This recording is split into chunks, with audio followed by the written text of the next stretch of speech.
10 సంవత్సరాల నుంచి ఇల్లు కొనుక్కున్నందుకు మాకు ఇప్పుడు ఈ బాధ. अगर हम छूट गए एक दूसरे से हम लोग मर जाएंगे. గాంధీ జీ ఉంటే ఇట్లా చేసే వాళ్ళు అస్సలు కాదు. గట్టాలే సంవత్సరం అప్పుడే చెప్పేయచ్చు కదా. కట్టుకున్నారు 100 సంవత్సరాలకు ఎక్కువ అవుతుంది వచ్చి ఇక్కడ ఉంది. మా ఇల్లు కూలపోతే మేము ఎక్కడ ఉండాలి? ఇయ్యమండి, మేము ప్రాణాలైనా వదులుతాం కానీ మా ఇల్లు మేము మాత్రం ఇయ్యమండి.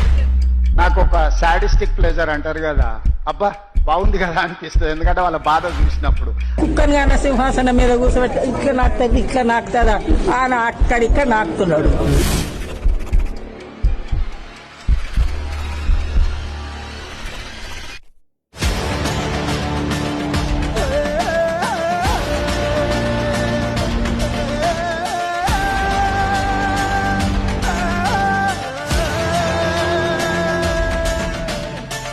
ఖచ్చితంగా ప్రతిఘటిస్తాం, పేదల కండగా నిలబడతాం.